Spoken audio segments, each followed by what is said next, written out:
Hey, good afternoon, Automotive Aftermarket in North America. Carm Capriato. What week? 287 Town Hall Academy maintenance intervals, industry standards. I think this could be an episode that you may go back to often, and or maybe have it on set on your favorites, because we're going to push the envelope in thinking and working with your customers on being sure that their car stays maintained and up to date. Good to have you here. I got a great panel with me. Let me introduce them to you. Jim Fleischman from Automotive Alley and Arcade. Let me see my panel. Let's get there we go.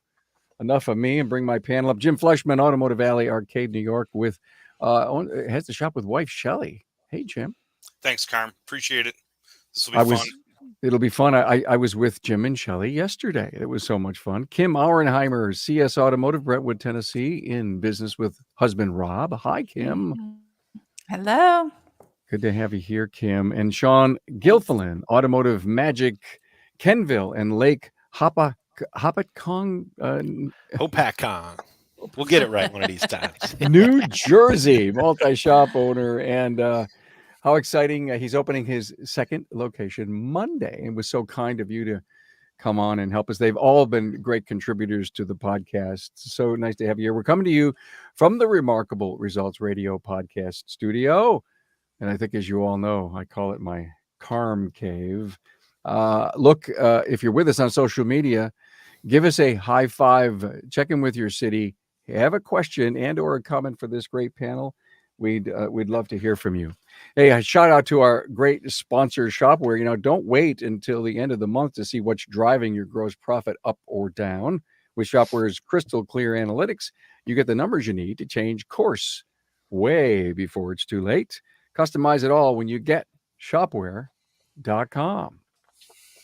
Hey, if you're watching on YouTube, please subscribe, give the video a thumbs up, and thanks. Next week's Town Hall, this coming Aftermarket Weekly on Tuesday is going to feature Patrick Shenate, and he's from Performance Tune in Fort Collins, Colorado. Glad to have Patrick with us. Hey, did you ever have this really cool moment inside the family that you just want to cherish forever? Well, there's this new movie coming out, everyone, because you know DC Comics, right? And all the superheroes in DC Comics. Well, they have this really neat new movie coming out, and it's all about super pets. I'm not sure if anybody knows it, but the movie is out playing right now, right? And so of course, this box is from Fisher-Price, which is owned by Mattel. And I need to share something really cool and exciting. On the back of it is my grandson. Oh, Awesome. How cute. That's pretty cool, ain't it? Isn't that cool? I want to see that movie, but now I want the toy too.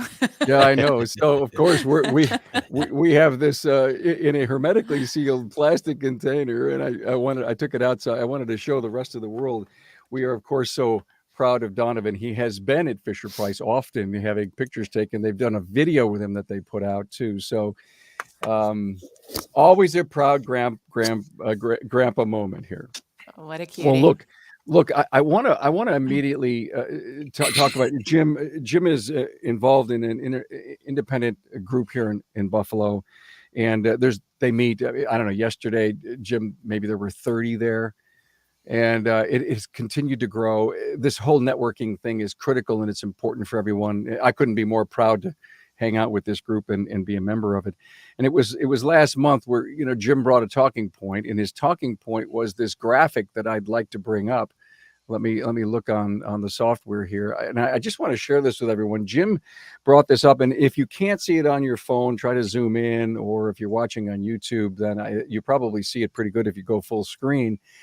And he brought this up as the recommendations he has for his customers. And listen, there's a lot of variables there, but we want to talk about this as that, and Jim, I think in your particular case, and you were saying, we may not have the standards that exist inside the industry, but even if it's a standard within your own independent business, because you run it the way you want it and you know what your environment is. You could be high altitude, snow, and all this stuff. And these are your recommendations. I think what we're going to talk about here is it's not only about environment, it's all about severe driving duties and what people use their vehicles for that necessarily may not work here, but to have our customers see this as a guideline. Yeah. And it's, if you will, the foundation of how you're managing maintenance for them is a critical thing. So thank you for coming on and doing this with us. Well, I appreciate it. So that all came about because we've had many conversations with our team and and we're looking for consistency. We're also trying to make sure we're being upfront with the customers of what they need. So I know that list it seems one-sided, like you're either going to do the miles or the time. We sat down and we researched all different manufacturers, all different mileage intervals, severe duty, light duty. I know, Sean, you're in New Jersey. Kim, you're in Tennessee. You guys are in a different environment than what we are. So what we would call a caliper service, you guys may never ever see, do, or even think of selling a caliper service. And our caliper services are needed because of the environment. So here we're up in Buffalo, New York, and we have rust and salt and calcium and all of these things that are added. So, we came up with this. I called it the industry standard maintenance interval, and we put these on everyone's toolbox in the shop. Amanda has them at the front end, and we set all of our standards off of this. So this is made up of a severe duty schedule because of our roads. The roads are a little bit more decayed in the North Country than in the Southern tier. So I think Carm would agree with that. Yeah, I sure do. And that goes back to the environment. Yeah. I guess, Jim, what I'd like to know is when you take out this piece of paper, or if not, your service advisors are using it as their guide, what are your customers telling you or saying?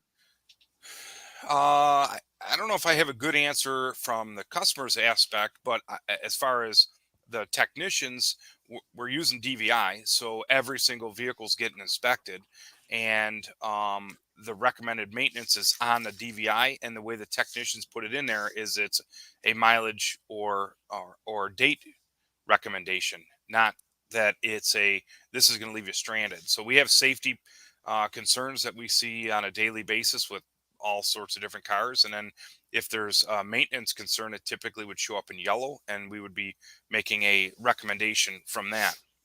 Okay, so it's the foundation for the digital vehicle inspection, and then it is ultimately sold to the customer that it's a maintenance standard that we use inside the business. Yeah, and the recommended intervals that we have here are right from the manufacturer, so it's not something that we had made up. It's not, anybody could go on the internet and do some research, pull up your service manual, and find something that aligns with one of these or all of these components. Got it. Kim, when I asked you to be on the show, you said, "Ooh, this is kind of right up what some of the things that we were doing." Tell us about where you're headed. Well, we have for many years been an advocate of keeping the customers informed of their intervals, when their last services were done, and when they're due again. Um, when I was reshopping our point of sale software, that was one of the main reasons we chose the new software that we did, is that we can enter the last known service and then set up the intervals based on that Right. particular customer. And that so we do have the maintenance intervals, and they change a little bit depending on the customer, the driving style, so many different things. But we set up the intervals based on that particular customer and their history. But we are very, very strong advocates of the maintenance intervals. And our intervals differ slightly. Actually, I was surprised how ever so slightly they differ from gyms. But like you said, we're in a different area, more humidity, et cetera. But Yeah, we are a maintenance shop. We're not a repair shop. and we have two entities in our business, and one is street rod, hot rod performance stuff, and that is a total different animal in itself. They may have 500 miles on a car in a year, and they don't meet any of these expectations. So it's a different outlook when you look at this maintenance interval um, suggested sheet. And this is typically done in our front shop, which is all the maintenance and repair, and all the late model cars are running off of this industry standard. I that was one thing is these intervals we always compare them to our own vehicle. So I have a car that I've had for 2.5 years now, and I just hit 10,000 miles. And I always share with people that, I've had the car 2.5 years, and I've had 5 oil changes in 10,000 miles. So, it's not, we don't not just looking at mileage, but we're looking at the time. And, the for most people, the vehicles are the second most expensive investment if they don't own a home. It's their Right. first. And so it's our responsibility to educate our clients on the best action. All we can do is educate them, and then they have to make the decision. But we got to give them some guidelines because they may not know. Correct. We're the professionals, and this is who they're walking up to ask, what should I do? What do you want me to do? Mhm. What's the right thing to do? So we're making the suggestions. We're trying to educate them. They're taking that educational moment, and they're either investing in their car or making a different decision where they're gonna what they're gonna do in the future. I can't help but think, post COVID, now we're coming into a new era of high interest rates. Who knows when cars are going to be affordable again? And I understand that if we go into a level of deflation and things go back to what I don't know you would call semi-normal, but it's going to cost a little bit more to buy a car, a little bit as far as interest if you're going to take a loan out. There's so many things going on with the cost of our money. Just listen to Hunt Demarest on the Aftermarket Radio Network and just listen Right. to the last 8 or 9 episodes from Sean. It'll just if you thought you knew business and economics, you didn't until you listened to Sean. Trust me. Sean, come on in on this conversation with us.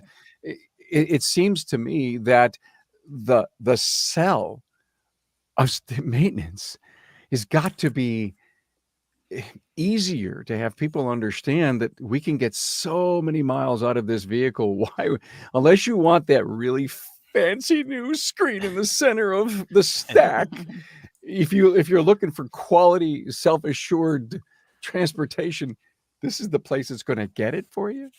Yeah, no, I think definitely educating the customers, I think, is really one of the keys behind having this be a successful program. It's one of the reasons that we are opening up our second location is really strictly for maintenance and basic service, tires, brakes, suspension, and really the factory schedule maintenance intervals.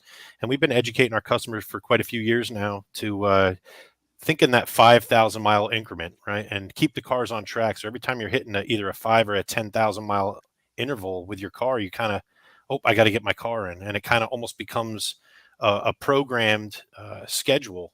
Right. Don't wait till 6,000 miles, then you're going to be at like 31,000. And it really kind of simplifies it the way that we communicate it out. And, you get some of the cars. We had a guy that had a newer Chevy pickup truck, and he tows a camper with it. And we had a very good customer of ours for years. And the dealer had, sold him a bunch of oil changes and services for the first 30,000 miles, let's say, of the vehicle. And I could go down a different topic with that. But the point of this one was, he brought his truck in just to kind of look it over before he went on his trip. We always look at it before he takes his trailer out. And you say, well, let's just take a sample out of the rear differential. The thing had like Mm. maybe 12, 13,000 miles on it. And we couldn't believe the amount of particles that had already worn off during the break-in period in that differential. And not even for us to notice. It's usually something you do maybe 30 or 60,000 miles, but after Right. 12 or 13,000 miles of towing, this thing was full of metal particles, and that's what really, if you're not keeping up with your fluids, is what's doing the damage inside. It's like little pieces of sandpaper rolling around inside, whether it be the engine, the differential, the transmission. And being able to share that story alone has really had people start to think, with this market the way it is, let's make this car last. What's the best way to do it? So we kind of started to line up those 5,000, at 10,000, we'll rotate the tires, 15,000, your air filters are going to be included in the next service.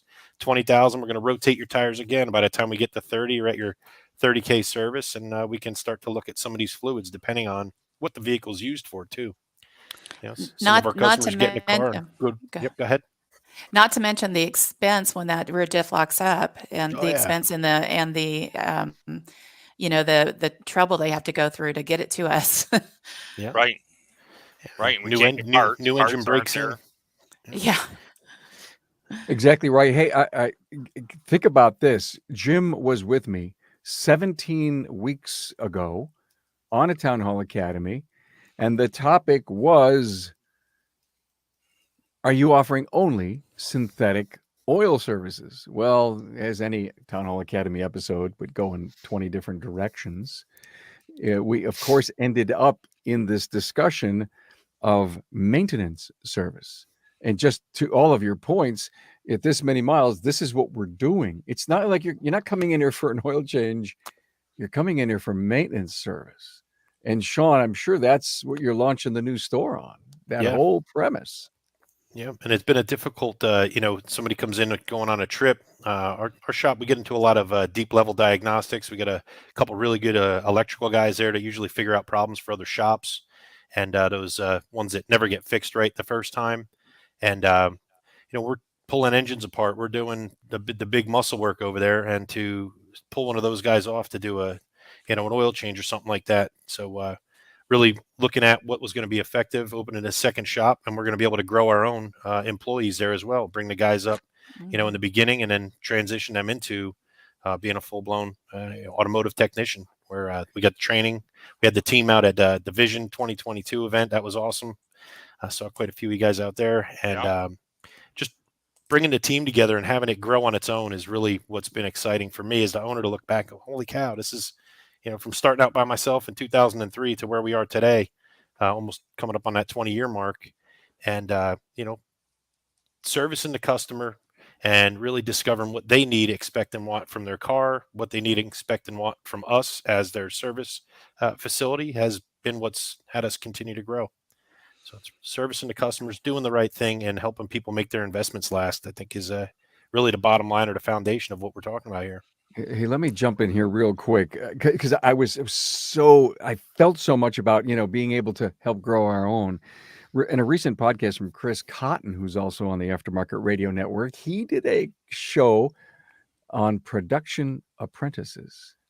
Now, I want you to write that word down, everyone, because we've recently discussed it on the show before.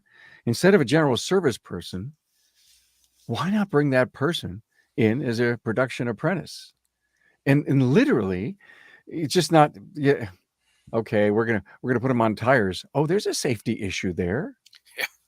Right? Let's put them on oil Yeah. changes. Oh, let's buy an engine. Right? If you change the title to production apprentice, that means this individual is there to help everyone in a greater level of production of the shop, and to learn much more than just being a general service person. Anyway, I just had to throw that out. Well, we're actually looking for our first GS, and so that may have to be implemented right away. Why not? Because that first GS is probably a newbie. And Right. or someone who really, I'd love to be in automotive. Well, don't lose them.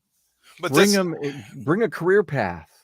and what we did with this list is putting together this is just for that reason. I mean, you could take a GS, Kim, and this person could go look at that mileage and look at that year and go, where does this align? Just to be consistent with everybody else. I mean, obviously, you guys would have whatever fits your area, but that was the big selling point for us, is trying to compile all this data.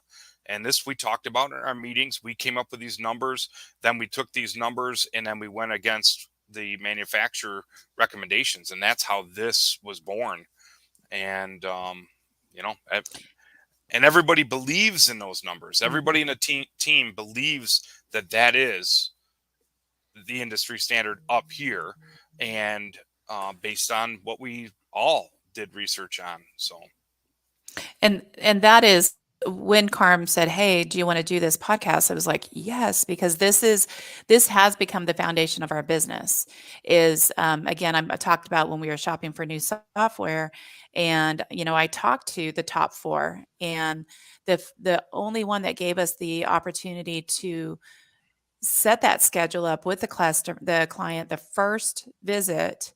So the very first visit, we set the plan and we set the scope on what their intervals are going to be for them, that vehicle, and their driving. And they look at that every time now. I mean, we send that out to the techs before they get the vehicle, so they can look at it and say, this is when the last, service was done. And we actually check Carfax to make sure that they're not cheating on us and going somewhere else. right. But we're So do we. updating, and we can go in there and manually update the last services. And that is the Bible for that car as far as maintenance goes.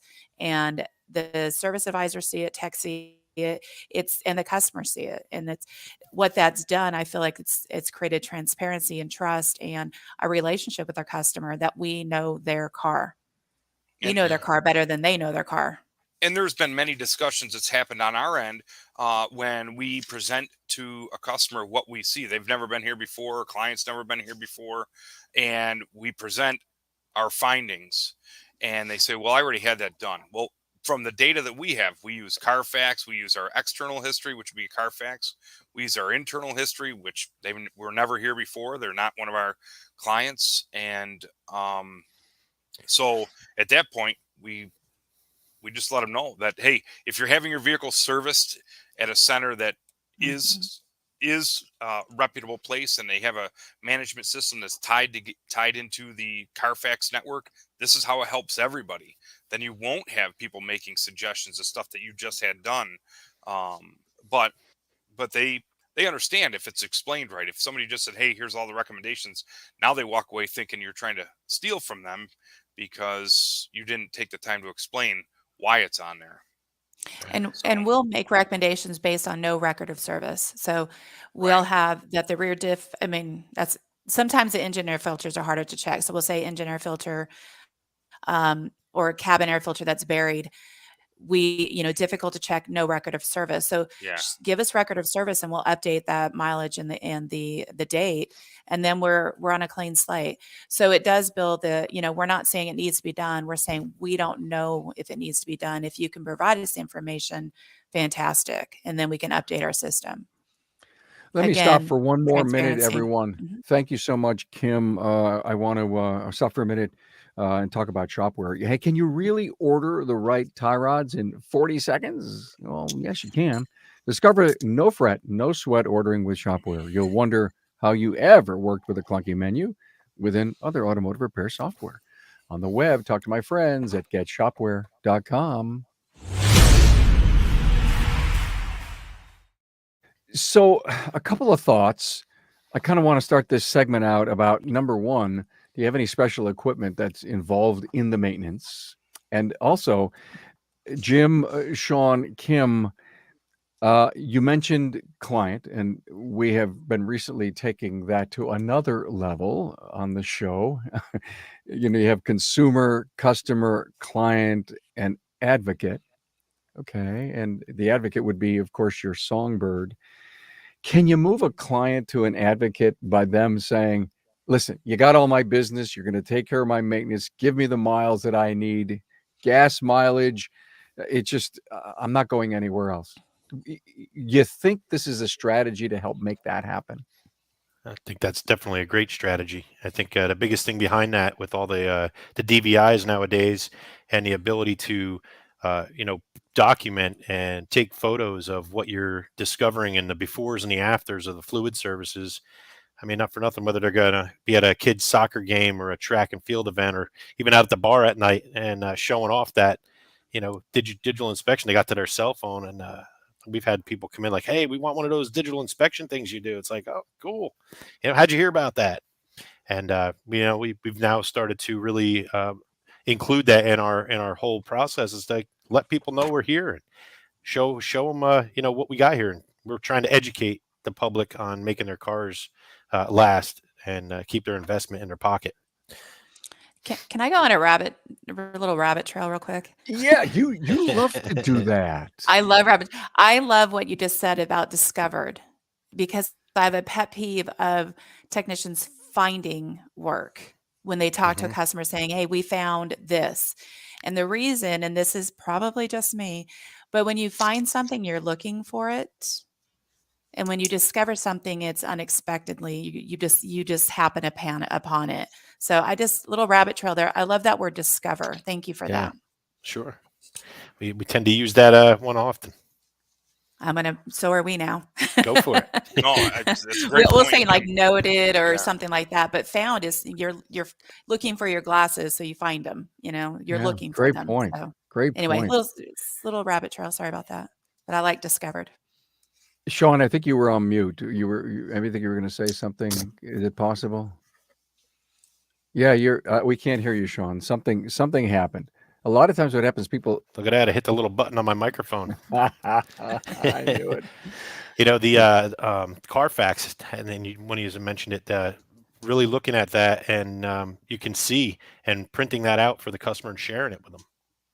And when they see that that's there, know that that's even out there. Yeah, they see that's there, and they're less likely to, number one, say, "Well, I had that done someplace else." When you can really, like you said, point out, well, obviously, if it's at a reputable place, by nowadays they should be really reporting that, and it keeps the value of your car up.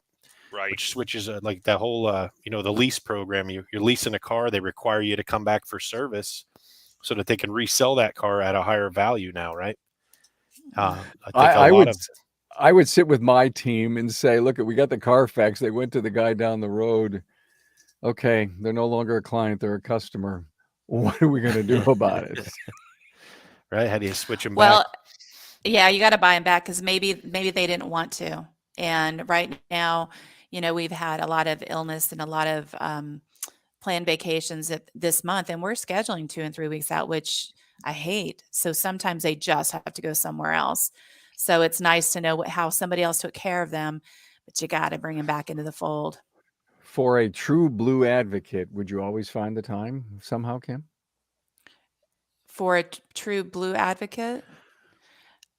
It depends. I'm kind of looking at their history. People understand. I think a true blue advocate understands that if you can get it done for them, you can get it done for them. If you can't, you're going to do everything you can do, and they're not going to put you in a bad position. I think a true advocate really cares about you guys, the shop, the facilities, the people in there. From maintenance, but if it was hey, car down, vacations tomorrow, you're doing anything you can, right? Yes, absolutely. Okay. Absolutely. Right. Okay, cool. But we can lessen that as long as we're maintaining their vehicles. As long as the people knew ahead of time, and we have seen these vehicles, then now they're proactive, not reactive. If you don't want them in a reactive state, you want them in that proactive state. And guys, when I was go ahead. I was referring to those that that have an emergency trip out of town and have to go get the oil service. When they place that phone call and we can't see them because we're that booked, we're going to guide them to the right place to get it done. And then when they do come back, we know that they have the right fluid and the right filters and their engine wasn't slimed. That's really important is to, and I'm not talking about just for repairs by no means. We make that a priority. Yeah. You know what I'm going to do is I'm going to put this industry standard maintenance interval from Jim Flushman as a download in the show notes for this episode that releases next Thursday, so that if anybody, Jim, you okay if I let people have that? Yeah. No. I did ask about equipment there for particular services, but something just hit me, Jim. I do not see the word battery testing, battery, capacity on this list. Could it? Should it be there? I can't disagree with that. That was one thing that was brought up just recently, and so we have to modify this list again. So, do you want me to slip? Do you want me to slip that in there and then give you that, and you can put that on a download? I'd love that. Thank you, Okay. Jim. Yeah. Every once in a while, I come up with a out of box thinking thing That's why we do this. because my And- quad, I had to charge my quad's battery last night, and it was just fresh in my mind. I'm thinking about this. If you're putting it out there, one thing I want to, and I don't know, I was going to try to quickly look. But if you're in the state of California, you may have to be careful about setting standards that are outside the the manufacturer maintenance. So just a little caveat, you might want to check your state first before you set these as, absolute standards in your shop.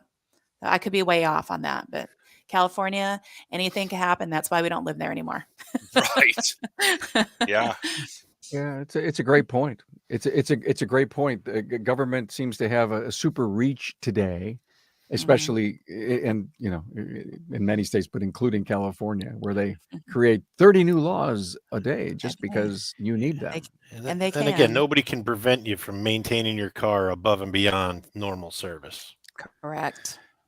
Let's just look at a few of these comments. I just saw something from Kevin. You, great friend out in Poughkeepsie, New York. You could also designate it as a remote access battery or in the engine department or compartment and accessible. I'm not sure exactly the engine department compartment maybe. So it's a great point. Nathan's from Scotland. Good evening, everyone from Scotland. Glad to have him here. Hey, Dwayne, good to have you by. Megan, oh my God. So cool. It's got to be one of your friends right there, Kim. I love Megan. I thought you did. Yes, I thought you did. John Krieger from Florida. Hello, John. Glad to have you here. Well, a lot of great stuff going on here and a good dialogue. Let's talk about being able to sell some of the services with some of the machinery that would be added for maintenance. Is it easily acceptable, Jim? Acceptable on the client's end? Yeah. We have a lot of people that accept that they have to maintain their vehicle because replacing it is not an option. One, we can't get the vehicles that we want, and two, the cost is, we all know what's happened with the cost. So people accept that it's got to be done. They'll schedule it out, or we'll schedule that out, and they'll give us a call back, say, hey, I'm ready for my oil change. We're going to take care of these other services and get my maintenance caught up. And they're calling us, or we're sending a reminder to them or giving them a call and setting that up. So if you're going to sell if you will, a fuel injector cleaning, could be a high ticket item for that particular interval. And you're using specialized chemicals and equipment for that, right? Yeah, right. And some of this stuff, they may not have the time to leave the vehicle with us to take care of these maintenance items. So obviously scheduling is important, making sure we have the right time set aside so that they get the vehicle back as soon as they can. Is the price is the price predetermined based on, hey, listen, the car's coming in for 80,000 miles and this is what should be done, and it's going to cost $232. I mean, is that discussed on the front side? We don't have it set up that way. We do them individually, but I know in our management system, we can set that up in service A, B's, and C's, very similar to the Mercedes-Benz. The European world does the A, B, C, D service, but we don't have that set up in that manner. E, F, G, H, I, J, K. What if it's a car with a lot of miles? You start over. Okay. That's funny, actually. And that's not unheard of. We see a lot of cars with 100, 200,000 miles. It's not unheard of up here. I mean, people are hanging on to their stuff longer than they ever have before. So we see it. Okay, guys, let's take another quick break, come back and do segment C. Are you using the best innovative shop management system in the country? Well, Why make life harder? Shopware stays one step ahead of everyone else by listening to shops and solving problems fast. On the web, talk to my friends at getshopware.com.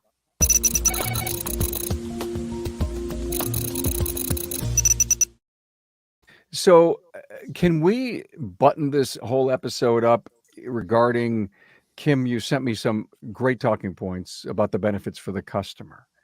Mhm. And there's, I trust me, I believe there are people out there listening to this and saying, we're a maintenance shop. I'm not sure. No, we're not a maintenance shop. We're, if you will, car down, heavy. We're a heavy repair shop. Can I fit some of this in? And if I can, I've got to change the entire sell process at my front counter, because we're just used to saying, yes, yes, yes, bring it in, bring me all your tired and broken children, and I will make them better. And this is a whole completely different philosophy. So Well, you yeah. give great points. Let's talk about that. Well, I mean, I think we touched on it a bit. It's, our responsibility to our clients to make sure that we inform them the importance, but in more, I mean, there's so many reasons, and I think I noted down 6, obviously increased safety, getting your family from point A to Z without interruption, safely and without inconvenience. Keeping the cars performing its best. We often have people come in that, I just don't have the best gas mileage anymore. And everybody's paying attention to that these days with the cost of the gas. So doing those fuel injection services and all those things that we need to do is going to help, tune ups, and it's going to help keep their car performing at its best. Obviously, we touched on saving you money in the long run. That differential service that got serviced, that's a very expensive repair on a lot of vehicles. That's one that you never want to hear, that the rear tire is just locked up. You're like, ugh. We talked about lower the cost of fuel, saves time.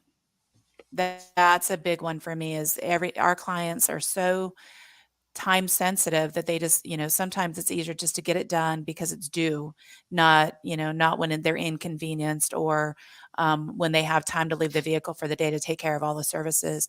And then again, we talked about the increased vehicle value. That is, especially in this economy, if you got to get every penny out of what you can, if you're able to you'll be able to sell your vehicle. You may not be able to buy a new one, but you'll be able to sell a vehicle. So I think those are really important things, and it's our responsibility, not only as a shop, but as an industry, to inform our clients. And I think, the ASA, and there are a lot of organizations out there that do a great job at this with Car Care Month and such, but we as an industry need to support that. I agree. Look, I want to take those talking points of yours and I'll put them in the show notes. So if anyone who's listening wants to go there, and you need your talking points for your service advisor as you ramp up to do more about maintenance, and it's just possible that we're just too damn busy to think this through. But in my mind, taking that client to be an advocate is probably all about putting your shoulder heavily into them and their vehicle. It's almost like giving them and their vehicle a big hug. It says, listen, thanks for bringing this problem that you had, but we don't want that to happen again. We want to really stay close to your vehicle. We want to inspect it. But these are the words that we need to talk about. Before I go to you, Sean and Jim, I got a point, because we seem to be throwing the words DVI out there for the last, in my mind, 5 years, and more heavily, without even defining that the words mean digital vehicle inspections. We just goes. Well, Jim and I were at a meeting yesterday of independents, and Jim, I can't remember if it was you who said, how many here do digital vehicle inspections out of the 30? And Jim, I only believe a third of the room raised their hand. Right. Oh. It's unfortunate. Wow. It's unfortunate, but because the value that pushes for the client to see what's going on, and the trust that comes from it is unbelievable. But it's unfortunate. But time will help everybody. And we heard some great excuses. It's I think I might have it's even just had one of those excuses the first time we tried. It definitely screws it's up the workflow a yeah. little bit. Oh, it It is definitely does. Until you I important get mean, though used for to it. it's very hard to come up with uh, the right amount of time for a DVI. I think one of the gentlemen in the meeting yesterday had said, well, it should only be a half an hour. I go, it on our end, it's a half an hour to an hour. The DVI takes as long as it takes. We don't say, hey, you're over your time, pull the car out and stop looking. I mean, we look it over and we make those recommendations. Here's what we see, or here's what we discovered, right, Kim? yeah. I like So, that. Oh wow! But Wait, It's wait a nice minute. once you do that original or the first time inspection on a car and you have that right, really well documented. You look at that the next time the car comes, it's almost like pulling out your medical file. right. No, that's And you can 100% compare right, the Sean. leak and the oil change. When you do the leak is it hasn't gotten any worse since the last time. We can let it go a little bit longer. Or wow, look at this, it's starting to really get wet underneath here. And you can do that before, after, and during comparison. That really brings the value, I think, tenfold for the customer to really see, wow, there is something that's going on here. This is getting worse. We're taking a video of a loose tie rod end or something that progressively got worse, and it's like, we really need to do this time. And having that I think right there with your car, we always try to get, whether it be the license plate or a part of the car or the bumper, so it's not just some video of a tie rod. We kind of do it from back here, and then we move up to where we're looking at, so that they can actually see it's their car too. Because we've always had Yeah. somebody in the past had said, oh, how do I know that's my car? And it's like, The what it well, is and where it is. yeah, that's somebody's thought, is that might not be my car. It's like, well, we make sure that thought doesn't even go there. There's that damn trust thing. Yeah, Thanks it's for bringing that up. terrible. Sean. that's out where, there. yeah, that's every shop in the industry needs to get on board with this, because that is the transparency, and that's going to build the trust. Not only, again, I'm going to, I guess it's my soapbox today, not only for the shop, but the industry. And Yep, big if time. we cannot be Right. transparent, we're already, I don't remember what stupid thing I read, but we're one of the least trusted industries in the United States. And what are we doing not helping that? So soapbox, back off. No, thank you. God, every time I get And then you together call your with, plumber and electrician. Yes. here it is, baby. Oh man. Can you ship that to Tennessee? Okay. That's It's awesome. empty. I tell you, there's my soapbox. So That's awesome. can I get on mine? Absolutely. All You can right. have my spot now. All right. DVI. Should it be discovery vehicle inspection? Oh, I know that I'm sounds gonna crazy, ponder on that. but what does digital have to do with it? Hey, so we're going to deliver to you on your phone, assuming a digital, right? So maybe the D, digital. Okay. Does digital have any relevance to the customer rather than Sean dropping the word discovery on us? So I know it may sound a little funky, but I have to tell you guys that could be something super interesting to think I about. didn't Hey, hate listen, it. I we're gonna didn't do a hate it. vehicle we're gonna do a vehicle inspection, a VI. We're gonna do a vehicle inspection and discover what's going on with your car. Yeah. I think it definitely opens up, the conversation at the counter with the customer when you tell them you're going to look at stuff. Sometimes that interpretation I don't want you is, looking at anything yeah, on my car. I don't just want fix you to what's look at wrong with it, anything. right? Yeah. Especially in the Jersey and New York area. I we have We've had- we have a local driving school that's teaching young kids that did not want us to look at their vehicles. We Right. said bye bye. Right. We've had people say that. I don't want Yeah. all I want is you to do this. Well, then we're not your place. We're not Have a nice day. we're not going to help you out. So it's unfortunate, but that's going to happen. All right. Hey, thanks for Bill Connor for always hanging like out with that. us. Yeah, I know. Vehicle health inspection. It's another great call it. idea. Health And report. and this goes to everybody's great ideas and the independence that we have and people. DVI was the greatest name of what was invented back then, doing a digital vehicle inspection. Right. That's frankly for us insiders, digital is what it was about. Now. And I don't know why I'm getting feedback. That's very interesting. I'm hearing feedback, but again, maybe as we're marketing ourselves more into the maintenance area, we sell it and package it a little differently. Jim, any final words? I think one of the things that we brought up that we didn't really talk on is the equipment. I mean, I know we had a pretty heavy investment in tools to help aid in the process of this, either fluid services or things like that, or as Kim had mentioned, a fuel system service. I mean, there's tooling involved, so to do it right, it could be costly depending on where you get those tools.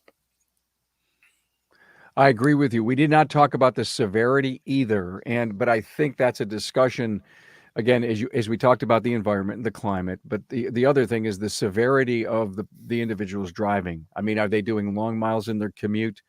What are they doing? Is it all city, lots of breaks? That's critically important to know. A couple of great comments that have come up. Right. DVI, detailed video inspection. Kevin Eckler says documented vehicle inspection. So some interesting chatter That's a good one. on Facebook. We sure appreciate all this happening. And Sean, is there any final words from you, my friend? Yeah, I think the biggest thing that we put the focus on is having it be a custom plan for everybody, but tying it all back into that 5, 10, 15, 20. Yeah. Like you said, if you're around city and you're stepping on your brakes more, they're going to wear out faster.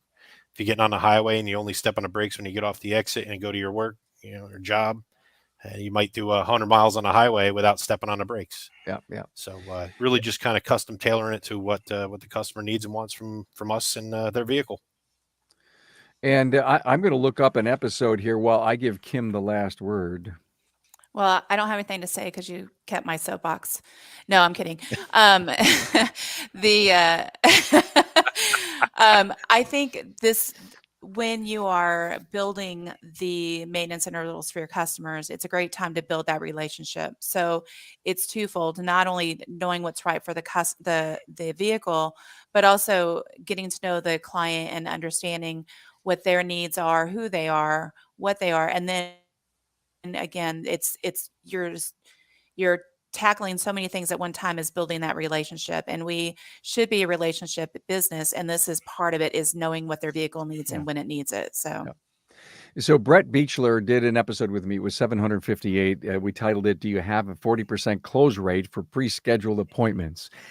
And this guy is all about sitting in the lobby if the customer comes in to pick up their car. He's got a separate kiosk, him and them all alone, all by themselves, going it over. And if not, listen, come on in and sit into the lobby, sit in the nice leather chair. He sits across from them, and he actually does a little math about how long the vehicle can last, because Bill Connor brought up the word ROI, return on investment.